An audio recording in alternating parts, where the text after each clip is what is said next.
All right, Nate. So I got some questions from you, and I'm gonna see if I can answer them for you. So first, you want me to tell you about the church I grew up in? Well, actually, there was two churches that I went to when I was growing up. The first church, St. Paul Baptist Church, was right there in the area that I grew up. At least the latter part of my life at home. It's the same church that my family went to when they grew up. Actually, my father went to church there, and his siblings.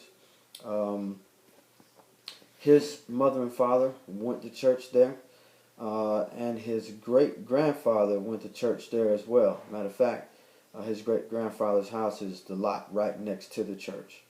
The church has been there for about 100 years or so, probably a little more back in the late 1800s. It's been remodeled, of course, since then in the 80s, so it's a nice small church now. It's a strong Baptist, Southern Baptist roots church, and probably a little less than 100 people right now. Even when I was growing up, it wasn't more than about 100, 150 people. Very family-oriented, community-based church. Um, the pastors generally stayed there a long time. And the songs that we did were from hymnals, and there were some spiritual songs, of course, there as well.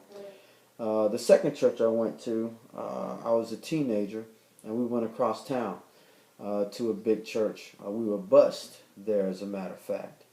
It was about 30 minutes or so to get there every day from where we lived. And strong Southern Baptist roots. Like I said, large church, very well established. And we sang hymns from hymnals there. It was not necessarily community-centric, though. Although people from the local community did go to church there, they had a strong outreach in which they had quite a few buses to go out and bring people in. So nice community outreach, and that kind of affected the community of the church there, where it didn't look like the immediate community fully.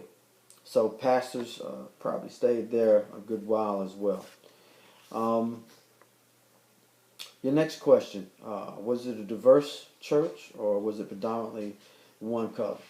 Well, St. Paul Baptist Church was predominantly black.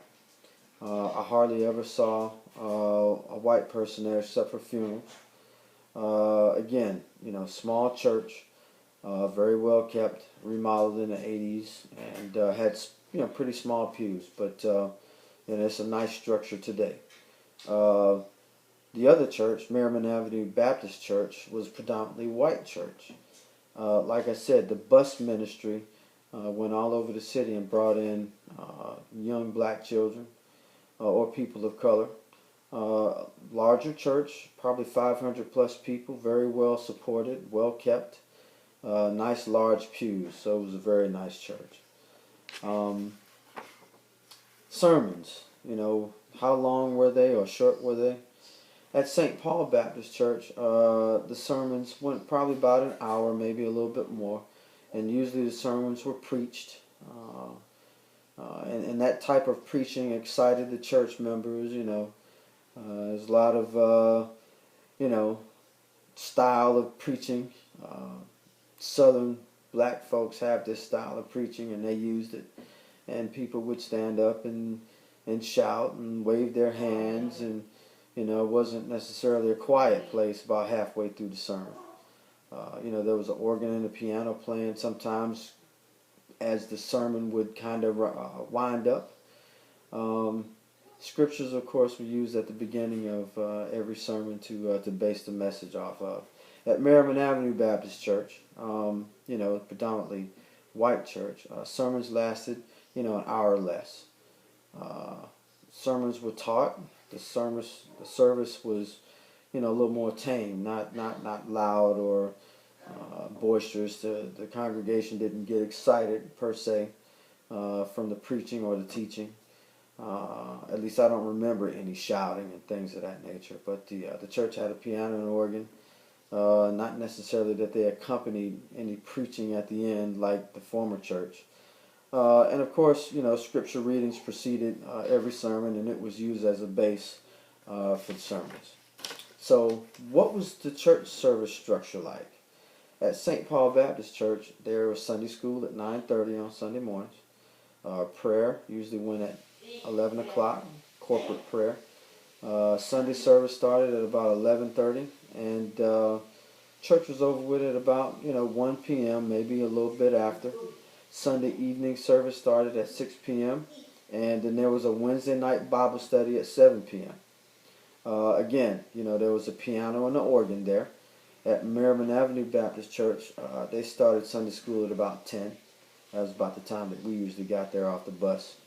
Worship service started at 11, and they had a service there again at Sunday night at 6. And I'm sure they had a midweek service, although they didn't run the bus ministry then. So I didn't go to any Wednesday or midweek service. And of course, they had a piano and an organ there as well.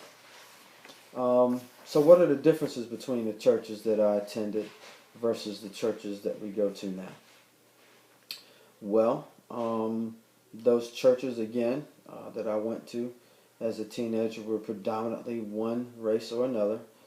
St. Paul Baptist Church was predominantly black, and Merriman Avenue Baptist Church was predominantly white. The sermon styles then between those two churches were a little bit different. A little quieter on the white church, and a little louder in the black church. Both of them sang, songs from hymnals and things of that nature. Both churches only had a piano and an organ in them. They both, did Bible studies midweek, or they had Sunday school, before they had the main service on Sunday. Although outreach was done in both churches, I think Merriman Avenue, they had the resources for the buses to go out and grab people, whereas St. Paul Baptist Church did not have those resources. So fast forward to the churches that we frequent today, I'd like to call them more full gospel in nature, or they call them, some people call them charismatic churches.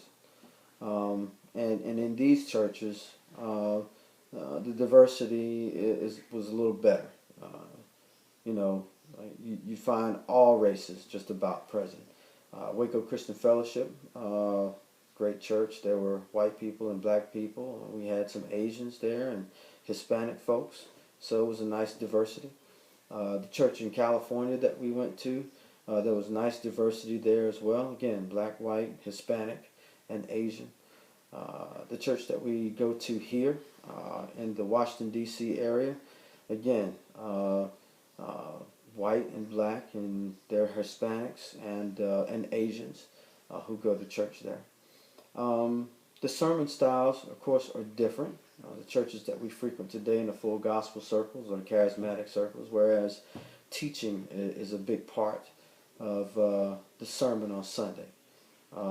And traditionally speaking, there aren't very many Bible studies, or I should say Sunday schools, that precede the main service. Instead, there are multiple services. At Waco Christian Fellowship, we had 2 services there, as I recall. The church in California, even, there were multiple services. The churches that we attend here now, today, Grace Covenant, there are 4 services on Sunday. Musical instruments, of course, are different. Whereas when I was a child, there was piano and organs in those churches. Today, you have drums and electric guitars and bass guitars and keyboards and, even a saxophone or 2. Or even in the church today that we go to here in the D.C. area, where there are stringed instruments. Very nice contemporary style praise and worship. And of course, big difference from the way it was when I was growing up. Outreach focus, of course, is a lot different. Not only do we focus on the immediate surroundings of the community, but we go out and try to evangelize the whole city. And even more so, there's a lot of attention that was paid to overseas, planting churches and orphanages and things of that nature. So big difference between the way I grew up and the churches that we go to now.